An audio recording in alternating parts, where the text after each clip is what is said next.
This is Business LO, a podcast by the Lake Oswego Chamber of Commerce, which connects, educates, advocates, and champions our business community. We have nearly 500 members from international corporations to home-based businesses, and we serve them all. Each episode of Business LO gives insider information to the local business community and the neighbors who support them. And now, let's talk Business LO. Today is February 20th, 2026, and this episode will publish on March 1st. And in this episode, we hopefully open a whole new world for you and your business, or perfect your process if you're already using AI. Joining us is Megan Notarte. She is a technology team leader and the co-founder of AI Portland, a 2,800-member community focused on demystifying generative AI and its applications, organizing monthly events that bridge the gap between AI technology and practical business applications. Leading the conversation is our model chamber member, Heather Graves Ramsey. She is owner of Coach to Brilliance. She specializes in executive coaching and leadership development. I'm Michelle Odell, and let's talk AI, everybody. Megan, I had the opportunity of seeing you at the Cruiseway Economic Forum, and you did such a phenomenal job of making AI feel manageable in this chaotic world that we have here. Super excited today to kind of hone in a little bit on how some of our small business owners and nonprofits can practically utilize AI in their systems. I would love to hear first a little bit about, you've started this group. Michelle, you just said 2,800 people in the Portland area or groups in the Portland area. Would love to hear a little bit more about you, the group you started, and kind of what's your passion around this AI piece. Well, thank you so much for the kind words and for having me here. Yeah, we started AI Portland in January of 24, and it came from curiosity with me and my co-founder. We both work in tech. My day job, I run a web design and development agency in Portland. We help companies with complex web applications and make them run really well on the web. Having been in tech and seeing the AI train coming, we're really curious about what this meant. ChatGPT came out in November 23, I think, and we saw that things were going to change. And so we started having conversations, just me and Nicole, and then we realized if we're having these conversations, other people are probably having these conversations too. Right. And so really it started from a place of curiosity. Can we get people to answer our questions? And maybe those questions align with other questions that other people have. And so that was our first event. Our success barometer for our first event was if we found 5 people we didn't know who showed up, then win. We did a good job. And we had a wait list of 160 people. Oh, so we knew in January that we tapped into something. Other people were curious too. Through the lens of AI, we can create spaces for people to come together in person and talk about this new technology and our fears and our excitement and whatever, but also learn how to be together again. Amazing. In thinking of today, we were thinking what would be some tactical, practical, lookout kind of things that we want to help people with. Would love to start with 3 segments. So the first segment is kind of our restaurant and retail folks. The second one is professional services, and the third would be our nonprofits. Was hoping you could dive into a little bit, taking each one, and there's probably some links that go with these as well. The professional service and the nonprofit is going to be a lot the same, but we can start with restaurant and retail. And overall, it can be so overwhelming right now. If you are even a tiny bit paying attention to what's happening in AI, any given day, it feels like the world has completely changed. Or has it? Right? You have no way of knowing. Me, who spend a lot of time on this, I also have no way of knowing. People who tell you that they really, truly understand everything are maybe not being totally honest. So with themselves, potentially. With themselves even, right? Yeah, because it's not possible. The rate of change is so fast. But for most people, you don't need to be on the cutting edge. You don't need to know the latest model and what it does and if you can vibe code your SaaS product now or something. You probably don't need to know that for your small business. You need to know, how do I even think about using this and can I get started? Yes. overall, the most important thing when you get started is how do I think about working with AI? From like sort of a small business standpoint. And the very first thing is, can I use this as an assistant somehow to help me? Can I use Claude or ChatGPT to help me draft an email or think through a problem that I'm trying to solve? You don't have to automate your whole business at this point, right? The first thing is, let's start working with these tools and get a feel for how they operate. So when I think about restaurant and retail, there's some really low-hanging fruit, like in marketing and content generation. Can you take one piece of content and have an AI tool help you utilize that on many different platforms? So I might write one post that's for LinkedIn. Can I have it write me a version that I can also put on Blue Sky or on Instagram? I'm giving it the way that I want it to talk, and it can rework it for me. Communication. Can it help me write emails back to customers or all of those easy sort of low-hanging fruit email writing?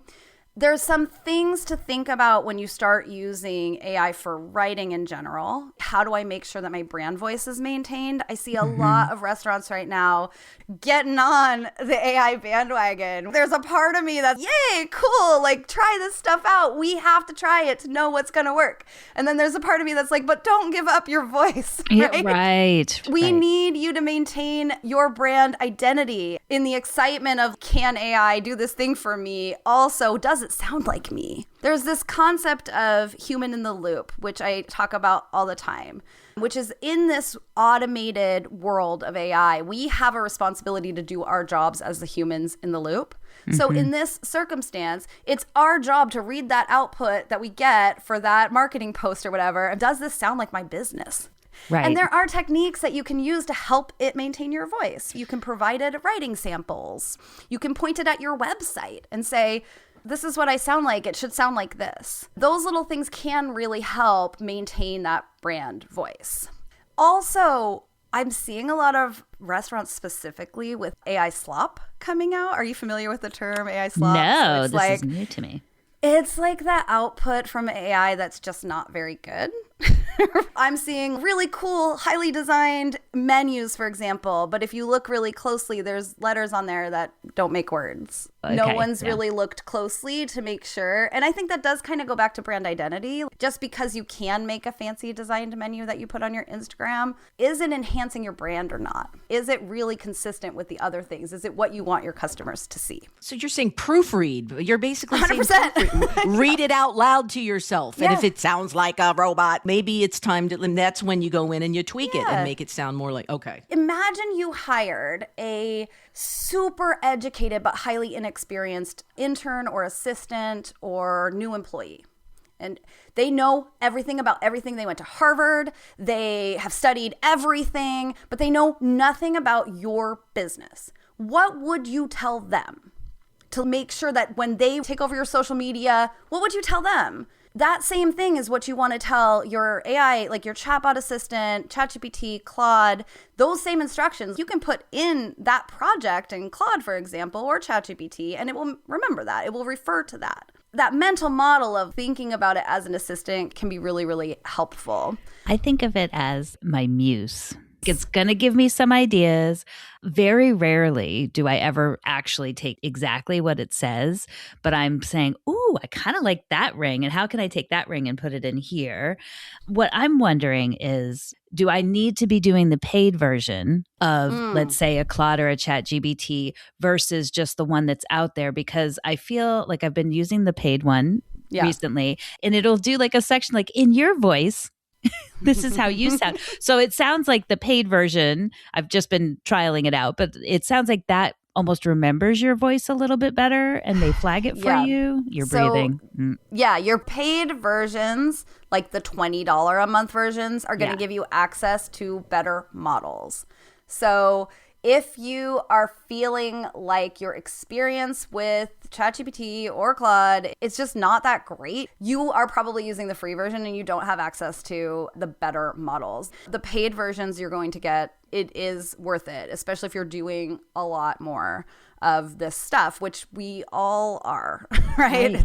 I like what you said, if I could pick up on, you talked about using AI as a muse. The next level, and I haven't specified all these levels. This is in the moment. The next level of using AI in your work as an individual, how do I use AI as a brainstorming partner? Yes. Or as someone who I have an idea or something I'm trying to work through at my business or whatever, and I can give it the information and have sort of a conversation back and forth where I work out the problem. I do that quite a bit. And I would even take it so far as in writing, I often don't have AI just output the draft of something for me. What I do is I write the draft. I do know what I want to say, generally speaking. And if I'm writing like a blog post or something, I really know what I want to say. So I will write it. I will give it back to Claude or to ChatGPT and say, I want you to act as an editor.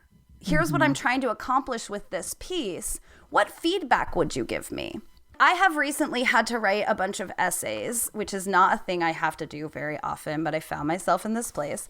And I actually feel like I really learned where some of my weaknesses are in my writing, because it was like, you really gave up at the end of this essay. And I'm like, I did give up at the end of that essay. Because I was done. And it was really cool because in the back and forth with Claude on that, it did a thing I do with other people I help with writing sometimes, which it was like, let's step back. Tell me about a time when this thing happened in your business. Don't write it like you're writing the essay. Just tell me about it. Oh, right, cool. Yeah, it happened in this way. And they're like, there. Claude is like, that should be the ending of your essay. That makes a ton of sense. Now go off and write that and come back. Which one do you recommend to people, especially if they're first starting out? Yeah. What would be, they're brand new to all this. What would you tell people?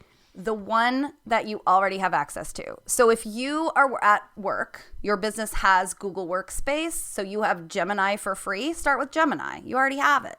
If your company is paying for Copilot, you're a Microsoft shop and you've got Microsoft Copilot, start there. You could start anywhere, right? Like you don't have any constraints.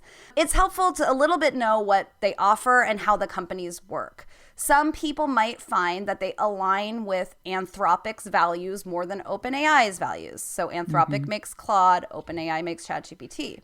So you might look a little bit into Anthropic's business or OpenAI's business and go, I feel like I trust these folks a little bit more. It's a company, it's a corporation, they're all working in AI. We can only take that so far. But I started with ChatGPT because ChatGPT was sort of leading the cutting edge when it came to individual consumer chatbot stuff.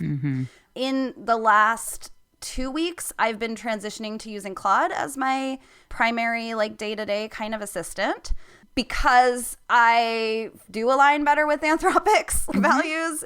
And now Claude has a desktop client. And there's all sorts of reasons that Claude has really good models. So I've been making that transition. It's been very interesting. But I would say start with the one you have. To that point, too, they are programmed in a certain way. So when you put in a question or a prompt to one, you are probably going to get a very different answer in another one. You could get a different answer in another one. Maybe a different flavor. Yes. Right? The personalities, if you want to call them that, are a little bit different. They're trained differently. Right. Claude feels more accurately human in some ways. ChatGPT can be very sycophantic. It's like your idea is that sounds great, Heather. Wow. Yeah, I don't need You that. are really on to something. Like I'm always on to something. I'm like, I'm not a genius. Do you know what I mean? Like I'm probably not on to something. This is just an email. Calm down. And Claude will do that as well. But I have given Claude instructions. I don't need a cheerleader. And in fact, when I started using Claude as like my primary, I kind of took that a little too far. And Claude, I felt like Claude was being like little too direct with me. Yeah. Okay. I need a little bit of sugar, Claude. Okay. Just a little. Like, you still need to be kind. Oh my God.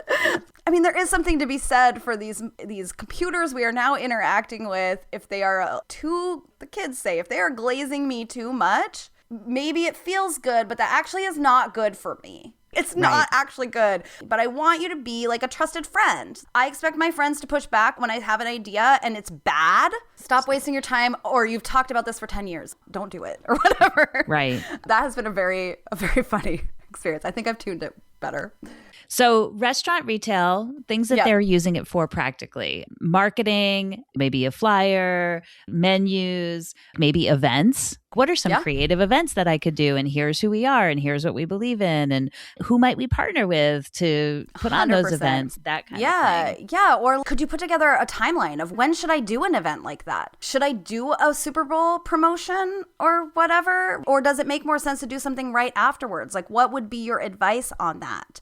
Right. Here's my business model. Here's the type of customers I have. Here's when my foot traffic is. It depends on the kind of data you have too. If you have really good data about when sales are happening, when you typically make sales, or when customers are typically coming in, am I missing an opportunity when people are coming in and I'm not serving them, or I run out of food or whatever? There's a lot of things you can do. I'm not like a restaurant person, but when we're talking about internal efficiencies, if you have that data, these models are really, really good at interpreting and summarizing data. What are some watchouts? I think you mentioned one. You mentioned, Slop, brand voice, huge. Your brand is so important, even for like the smallest business, right? So maintaining that is really, really important. I would be careful on AI sort of in customer-facing hospitality. And again, I think that comes down to brand. Do I want a chatbot on my website? Is it supporting my brand? Is it going to actually help me make customer service better? And I will say one thing about governance and privacy, which is be aware of the models that you're using and the data that you are providing. It's evolved a little bit. For example, Claude by default will not train on any of your data. That means that your data that you provide is likely not going to become part of its training data on its main models, which is a thing that you have to be concerned about. But even for my own businesses, when I'm working with documents or contracts or whatever, I look for ways of anonymizing them, because why not? So if I'm going to put my contracts in and get a assessment on whether my SOW is written properly or whatever, I will just take out all the identifying information. It doesn't need to know who the client is. It doesn't need to know who my company is or what the address, whatever. Like, it can find some of that stuff online, but it's just an internet hygiene thing. Let's just provide only the information that it needs. Right. Or if I'm going to provide a spreadsheet of sales data, can I take out some identifiable stuff? Like, I don't need that in there. And it's just good practice all around. That's just always something to keep in mind when you're working with these AI models. Patterns, things like that. Like, I'm just thinking employee stuff that might come up for retail and restaurants. Mm-hmm. Maybe it's something like, what patterns are we noticing with absenteeism? Or I don't know, something 100%. Like that. Yeah. Okay. If you think about, it's strategically very good at analyzing large swaths of data, better than you might be able to if you were just looking at it. So one of the things we talk about when we look at places to put AI in businesses, like right now, everybody is sprinkling AI on everything, and the outcomes are not great. Some things don't need AI, and then you get these really bad chatbots and everyone feels sad. In your business, you should be looking for places where you are already experiencing some sort of pain. You are already finding points of friction in your business. We had the opportunity to have David Long, who is the Vice President of Digital and Innovation for the Portland Trailblazers. He's in the back office, not in the sports side of things, but he's doing a lot of innovation with how they integrate AI into their back office admin stuff. And he basically had meetings with his team where he's, tell me what sucks about your job. Those were the exact words. These are like what sucks meetings. Come with the things in your job that you don't like doing. What are the things that are boring, slowing you down, busy work? Let's look from a problem perspective on where are the points of friction already in our business. Mm-hmm. What are the things I need to know? What are the things that the team is struggling with, or my team is spending like an hour a week on this one report that is so annoying? And then when you have that problem set, how can we solve that problem? And is AI going to help solve that problem? Because maybe you find another solution. You're like, wow, we really just needed a different spreadsheet. Cool. That saved an hour. Or you spin up a new tool. When we think about AI in organizations, we're thinking about innovation, and we're also thinking about change management, right? Mm-hmm. How do we institute change and manage our teams through change? Anything else for retail and restaurants? Also keep an eye on what your existing tools are starting to deliver for you. Especially in the first 2024, 2025, the features that were coming out were just not super great. They were pushing things out because they had to push things out. That they're starting to get better. paying attention to those features that are coming and then trying them out, but also know that they still might not work right for you. But if you come from that problem perspective, you will have a list of the problems you're trying to solve that empowers you to find ways of solving those problems if that AI solution doesn't work for you. Let's shift to professional services and nonprofits. You said to bucket those together. I work in professional services in some regard. That's what my platform, my business does. Thinking of AI as an assistant, highly educated, but just doesn't know anything about your business necessarily or can't remember it, is that the right mental model? I find that there's some low-hanging fruit with this type of work, like consulting type work, like meeting notes. I'm a certified project manager, and I hate taking meeting notes. It has been my career, and it is something I welcome the robot overlords to do. And there are tools that do it really well now. And you still have to be that human in the loop. Yes, you still have to read the it. Notes. I would say that that's true even when I was taking notes for other meetings. Maybe I didn't track the conversation because I didn't really know what people were talking about and I didn't quite summarize it exactly right. That has always been true. It's more true when you have it somehow automated. But there's so much power when you have those meetings transcribed that way. Now you have some data that you can put in a Notebook LM folder and start to ask questions about what happened in that meeting, like human questions, natural language questions. What happened in that meeting in June? Did somebody say they were going to do something? And you get an answer back. Yeah, right. Jason said he was going to do this thing. Like, cool. That is really powerful. We talked about the ability of AI to analyze data really well. So in professional services, that's huge. You've got spreadsheets, you have reports. All that stuff can be ingested and then analyzed, and you can ask natural language questions. So instead of going through and reading meeting notes or trying to pull up that presentation and read it again, you can have it synthesized for you. And that can be really powerful. It makes me think about, where is this data? In order to really leverage AI, you have to have this data in some place that you can actually analyze it.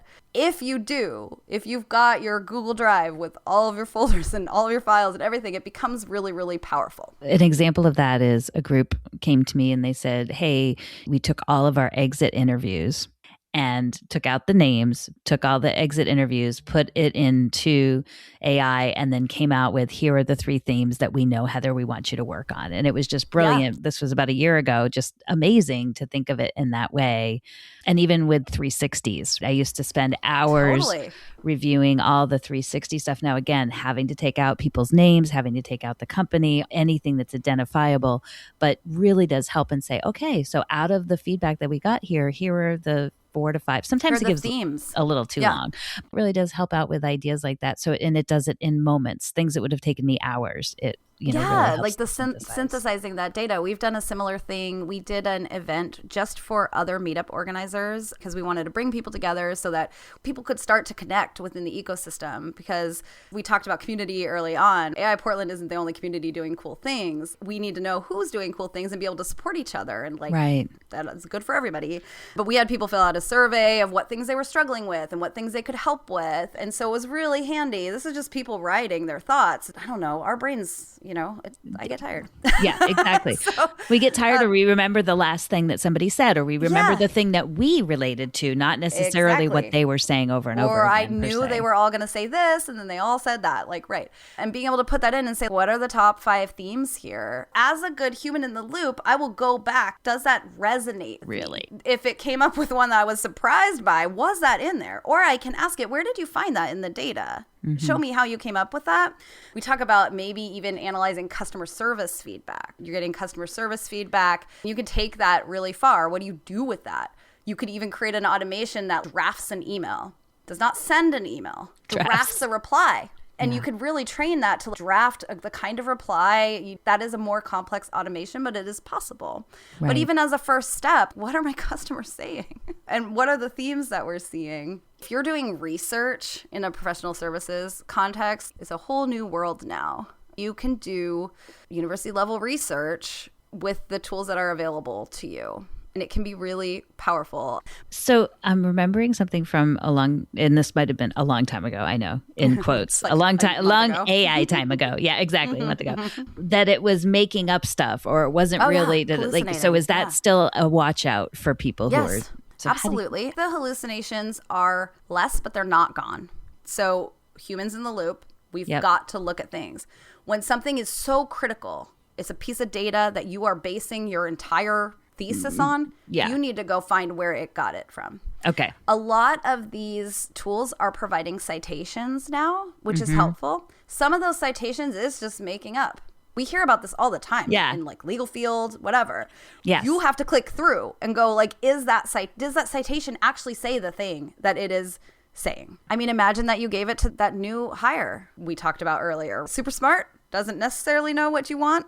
You would look that over. You would not take that report and just put it on your website and be like, I'm done. No, you'd be like, whoa, does this make sense? It's the same sort of thing. And I mean, it'll do the other thing where it says something wrong and you go, I do this all the time. I'll be like, that isn't true. I didn't say that. Or I don't know where you got that. Just talk to it that way. And it'll be like, oh, I'm so sorry. You're absolutely right. I'm like, oh my gosh. Yeah. And it is tantalizing. It is. We've been told that these tools can just do everything. It can do my whole job. And it's just not true. It might be able to do parts of your job right now. It's not able to replace you fully, but have to make sure we're verifying. Have to really look through. We have to get really clear on what our value is. As a project manager, if my value is taking meeting notes, God forbid, you're out. That is my value. I'm out. Like, we're all in trouble. But if that is my value, then my job might be in trouble because there are tools that are doing that really, really well. But a project manager's value is not taking meeting notes. A project manager's value is not pestering people about their tasks. Project manager's value is understanding the context that all of this work is happening in.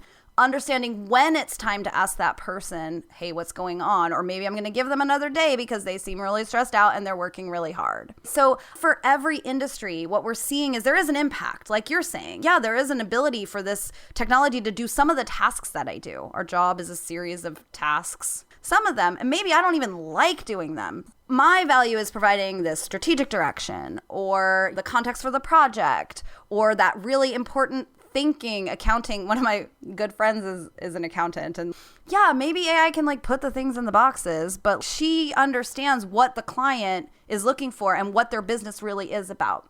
Yes. So it is uncomfortable for all of us because it requires us to get clear about what our value is and what are the things that we do that are uniquely ours. But I actually don't know that that's a bad thing. Scary, but probably we need to. I want to go on a slight tangent on this, but the world is hard. Life is hard. It's especially tricky right now. It's tricky in our world. It's tricky in our region for a lot of reasons. And it can be so easy to just fall into cynicism. And I just want to push back on that and not be blind to the problems that come with this new technological disruption. There are real things for us to be concerned about.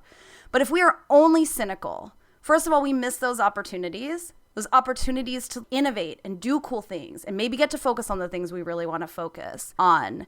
It's important for us to have a balanced view and not just fall into 100% cynicism about what this technological disruption means for us. Doing this together and more of that outreach, is there anywhere else that people should go as they're doing this exploration of how can I utilize this and how not to go down the rabbit hole of I'll never have a job and I'm going to be in the corner and Let me be clear, like some days I vacillate, not like a techno optimist. I do not believe we will all have a universal basic income and like make art all day.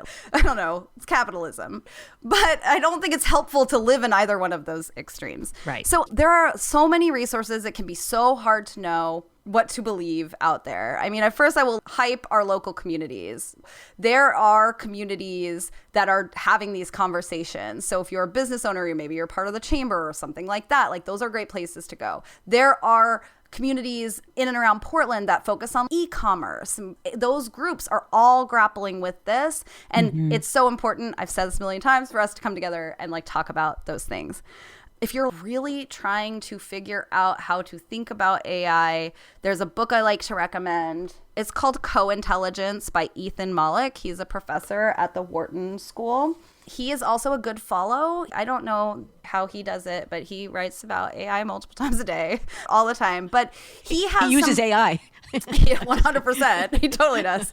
That book is a good model for how to think about working with AI in this new world. And then he posts this one post he updates all the time where he talks about kind of where to start with which model to use and stuff like that. And I think it can be kind of a good orientation. Okay. There's a woman named Nicole Merrill who does, her company is called Boring AI, and she does some workplace trainings with AI, but also how to think about AI at work. She's a good follow as well. Okay. Megan, tell everybody about your podcast. So AI Portland has a podcast called Supercharged by AI. Nicole Merrill is on that podcast at one point recently. We tend to cover the things we talked about at AI Portland. So if you missed an event and want to know me and Nicole's feelings about that event, you can go and hear that. And it's everywhere you get podcasts. Awesome. And if people want to know more and have a question for you, or if they want to have you come speak, because you are very open to that, you said classrooms, podcasts, whatever, tell people how they can get a hold of you. It'll be in the show notes, but I like you to say it as well. Yeah. I mean, you can find me on LinkedIn. That is the place where most people find me. Also, AI Portland is aipdx.info is our website. That's how you reach AI Portland. We have a happy hour coming up. We've got lots of events coming up. So that's also another place if you want to come say hi. Love it. Rub elbows and have a little nosh and relax and talk about it without any fear. That sounds fantastic. Right. Yeah. Thank you so much. We really appreciate all of your time and all of your information. And we will hopefully see you again very soon in the future. Yeah, it's so nice to talk to you all. Thank you so much. It's nice to meet you. Okay. Wealth of knowledge and positivity, which we just really, and honesty. I really appreciate you being real about it. It's awesome. Kind of giving us the best of both. Thank you, everybody, for listening. We appreciate it. And we want to remind you that every day is a Chamber of Commerce Day here in Lake Oswego. The Lake Oswego Chamber of Commerce thanks you for listening to Business LO. We would love to have you as a member so you can help Lake Oswego continue to be one of the best places to live, work, and play. If you want to share an idea for a future episode or become a member, visit us at lakeoswegochamber.com, and please like and follow us on Apple, Spotify, or wherever you get your podcasts. And for help with your business podcast, go to modcastproductions.com.